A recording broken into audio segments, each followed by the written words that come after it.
ایک بادشاہ تھا، اس میں ایک عادتی بد تھی، اسے بیٹی سے بہت نفرت تھی۔ اللہ کی قدرت کی اس کے ہاں پہلے بیٹا پیدا ہوا، اسے اپنا بیٹا بہت عزیز تھا، بہت ناز و نام اور لاڈو پیار سے اس کی پرورش ہو رہی تھی۔ چند سال بعد ملکہ پھر امید سے ہو گئی، ولادت کے دن قریب تھے، لیکن بادشاہ سلامت کو کسی دوسرے بادشاہ کی دعوت پر ملک سے باہر جانا پڑا۔ جانے سے پہلے بادشاہ نے ملکہ کو حکم دیا کہ میں کہیں باہر جا رہا ہوں، اگر میرے آنے سے پہلے ولادت ہوئی، لڑکا ہوا تو ٹھیک، لیکن اگر لڑکی ہوئی تو اسے قتل کر دینا۔ بادشاہ چلا گیا۔ چند ہفتے بعد اس کے ہاں لڑکی کی ولادت ہوئی۔ اولاد ماں کو بہت پیاری ہوتی ہے۔ ملکہ رونے لگی کہ اے اللہ، اب میں کیا کروں؟ ولادت کے وقت ایک دائی موجود تھی جو کہ ملکہ کی حالت زار دیکھ رہی تھی۔ اللہ نے اس کے دل میں رحم پیدا کیا۔ اس نے ملکہ سے کہا، اے ملکہ، آپ دل چھوٹا مت کیجئے، میں یہاں سے سب کے سامنے بچی کو ہلاک کرنے کے بہانے لے جاؤں گی، پر میں یہاں سے اسے اپنے گھر میں لے جا کر پالوں گی۔ اگر آپ کسی طرح سے بچی کے لیے خرچ وغیرہ بیچتی رہے گی تو آپ کی بچی خوشحال اور آسودہ ہوگی، وگرنہ مجھ غریب کو جو نصیب اسے بھی پالنے کی کوشش کرو گی۔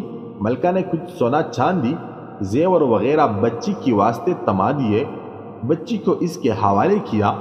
محل میں یہ بات پھیلائی گئی کہ دائی نے بچی کو لے جا کر ہلاک کر دیا ہے، جبکہ دائی نے شہزادی کو اپنے گھر لا کر پورے ناز و نام سے اس کی پرورش شروع کر دی۔ جب بادشاہ اپنے سفر سے واپس آیا تو اسے یہی احوال سنایا گیا کہ آپ کے جانے کے بعد بچی کی ولادت ہوئی اور آپ کے حکم کے مطابق اسے ہلاک کر دیا گیا۔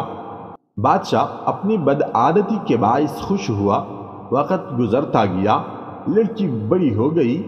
دائی نے لوگوں کے سامنے شہزادی کو اپنی نواسی ظاہر کیا۔ کبھی کبھار بادشاہ سے چپ چھپا کے شہزادی کو لاتی اور ملکہ اپنی بیٹی کو دیکھ کر اس کی ممتا کو کچھ قرار ملتا، اور وہ دائی کو سونا چاندی اپنی بیٹی کی نگہداشت کے واسطے دے دیا کرتی تھی۔ چونکہ شہزادی کی پرورش اچھے طریقے سے ہو رہی تھی، اس لیے خوب قد کاٹ نکالی، خوبصورت تھی ہی، اس لیے جوان ہوتے ہی دنیا کے سامنے شہزادی نہ ہوتے ہوئی بھی شہزادیوں کی طرح دکھنے لگی۔ ایک دن بادشاہ کی سواری شہر سے گزر رہی تھی، اسی وقت شہزادی اور دائی بھی اسی راستے سے گزر رہے تھے۔ بادشاہ کی نظر شہزادی پر پڑی، پوچھا یہ کون ہے؟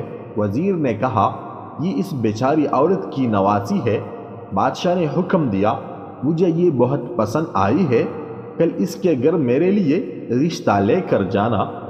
چونکہ حقیقت کا کسی کو پتہ نہیں تھا، اس لیے دوسرے دن وزیر، وکیل وغیرہ دائی کے گھر بادشاہ کے لیے اس کی نواسی کا ہاتھ مانگنے گئے۔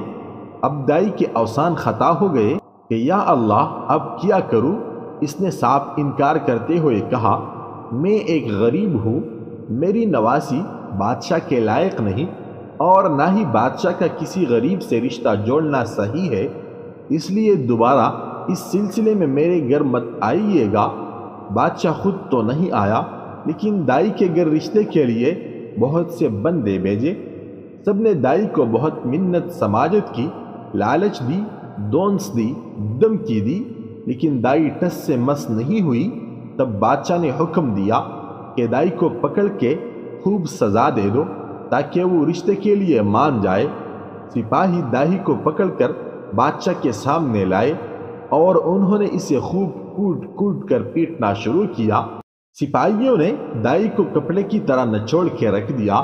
بیچاری پہلے سے ہی دو ہڈیوں پر تھی، اتنی مار برداشت نہ کر سکی اور بادشاہ کے سامنے چیخ پڑی، بادشاہ سلامت یہ کوئی اور نہیں بلکہ آپ کی بیٹی ہے، میں نے اسے ہلاک کرنے کے بجائے لے جا کر اپنے گھر میں اس کی پرورش کی ہے۔ اب بادشاہ کو احساس ہوا کہ وہ کیا غلطی کرنے جا رہا تھا۔ خدا نے اسے گناہ عظیم سے بچایا اور وہ اور زیادہ غصے میں آ گیا۔ اپنے بیٹے یعنی شہزادے کو بلا کر حکم دیا کہ اپنی بہن کو جنگل میں لے جا کر قتل کر دے اور اس کی آنکھیں نکال کر اور گردن کا خون لا کر مجھے دکھا دے تاکہ مجھے یقین ہو جائے۔ شہزادہ پریشان ہوا کہ وہ کیسے اپنے ہاتھوں سے اپنی بہن کو قتل کرے، اس کی آنکھیں نکال لے اور اس کے گردن کا خون لا کر باپ کو دکھا دے۔ اسے کسی صورت یہ گوارا نہ تھا، اگرچہ اسے اپنی بہن کے متعلق اب معلوم ہوا، لیکن اسے پتا تھا کہ بادشاہ ہر صورت اپنی بیٹی کو ہلاک کرنا چاہتا ہے۔ اگر اس نے اسے قتل نہیں کیا تو بادشاہ دونوں کو ہلاک کر دے گا۔ مجبور ہو کر اپنی بہن کو ساتھ لے کر جنگل کی طرف چل پڑا۔ جب دونوں جنگل پہنچ گئے تو بھائی کی محبت بہن کے لیے جوش میں آ گئی۔ بہن سے کہا کہ میں کسی صورت تمہیں اپنے ہاتھوں سے قتل نہیں کر سکتا، میں تمہیں یہی چھوڑ دیتا ہوں، آگے تمہاری قسمت کہ تمہیں درندے کھا جائے یا تم بچ کر کہیں اور نکل جاؤ۔ لیکن بہن نے بھائی کا ہاتھ پکڑ کر کہا، نہیں بھائی، تم مجھے قتل کر دو، میری آنکھیں اور خون لے جا کر باپ کو دکھا دو، نہیں تو وہ تمہیں مار دے گا، جو مجھے کسی صورت گوارا نہیں۔ دونوں بہن بھائی ایک دوسرے کے گلے لگ کر رو پڑے۔ آخر کسی طرح بھائی نے بہن کو منا لیا۔ شہزادی آنسو بہاتے ہوئے گھنے جنگل کی طرف جانے لگی۔ آخری بار پلٹ کر بھائی کو دیکھا اور جنگل میں گھس گئی۔ اس کے بعد شہزادے نے ادھر ادھر سے ڈھونڈ کر ایک ہرن کا شکار کیا، اس کے گردن کا خون نکالا اور آنکھیں نکال کر لے جا کر بادشاہ کو دکھا دی۔ بادشاہ نے آئینہ منگوایا، اس میں ان آنکھوں کو اور اپنی آنکھوں کو غور سے دیکھا۔ جب اس کو یقین ہو گیا کہ آنکھوں کا رنگ ایک ہی ہے تب اسے تسلی ہوئی۔ ملکہ نے کسی طریقے سے شہزادے کو بلا کر اس سے بیٹی کے متعلق پوچھا۔ شہزادے نے ماں کے سامنے سارا احوال گوش گزار کر دیا۔ ملکہ نے منہ آسمان کی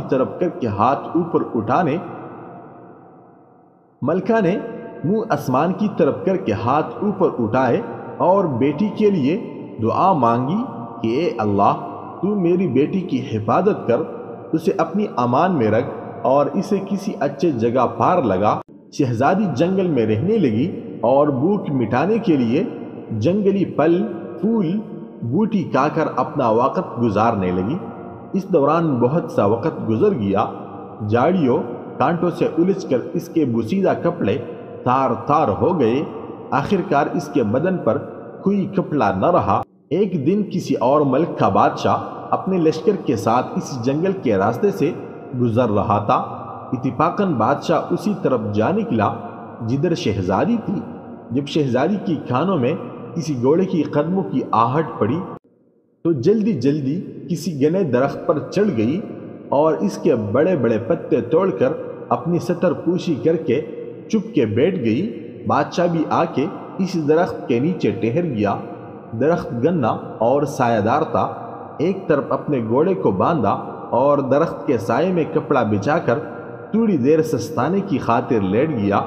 چونکہ اس کا منہ آسمان کی طرف تھا اور وہ اپنے خیالوں میں گم، اس کی نظر درخت کے گنے پتوں میں پوشیدہ کسی ہیئت پر پڑی۔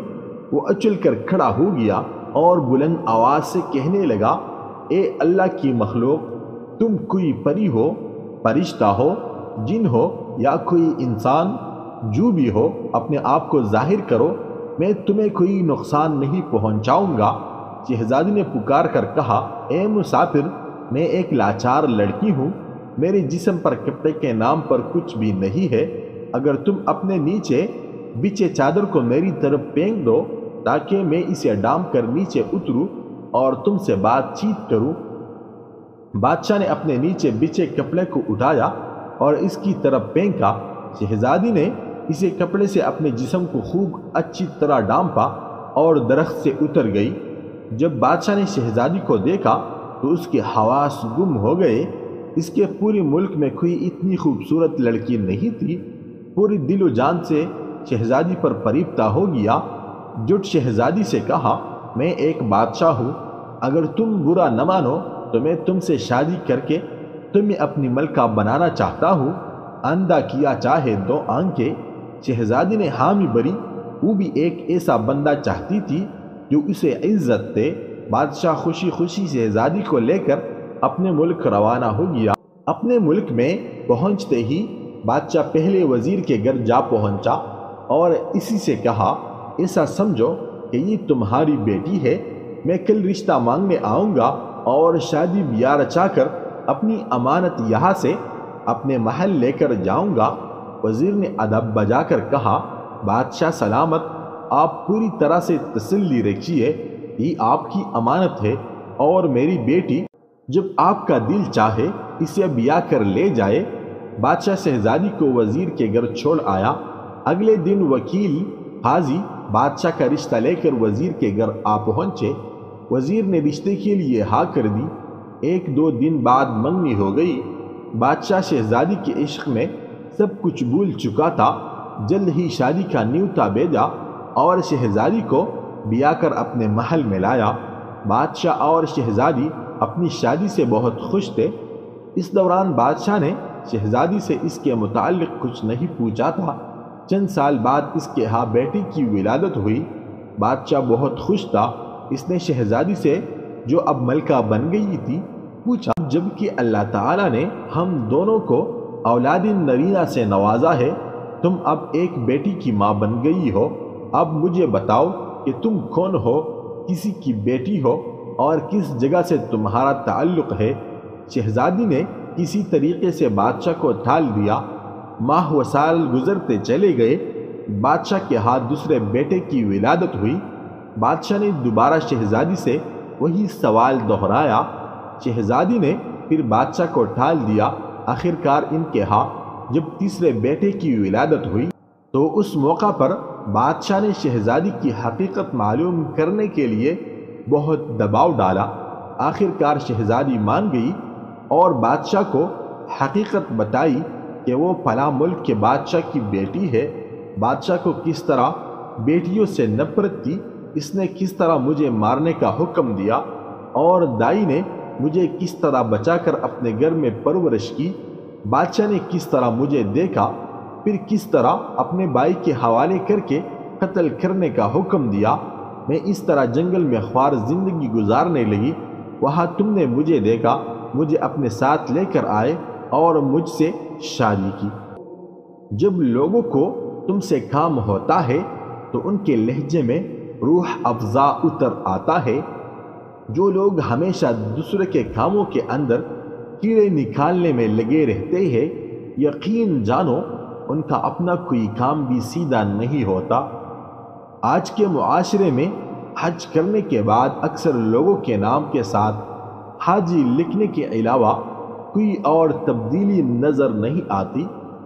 انسان کا برا وقت انسان کو اتنا نہیں توڑتا جتنا کہ برے وقت کے اندر اپنوں سے لگائی گئی امیدیں انسان کو توڑتی ہے۔ انسان کو زندگی کی سمجھ تب آتی ہے جب اس کو پتہ چلتا ہے کہ اس کا تو صرف استعمال کیا جا رہا ہے۔ دکھ تکلیفیں انسان کو نہیں توڑتی بلکہ دکھ کے اندر اپنوں کے رویے توڑتے ہیں۔ غم نہ کرے کہ آپ نے اپنی محبت غلط انسان پر ضائع کر دی۔ یقین رکھے وہ اللہ وہی محبت آپ کو صحیح انسان کے ذریعے سے واپس دے دے گا۔ ان لوگوں میں آپ کی وقت کچھ بھی نہیں رہتی جن لوگوں کو آپ ہر وقت دستیاب رہتے ہیں۔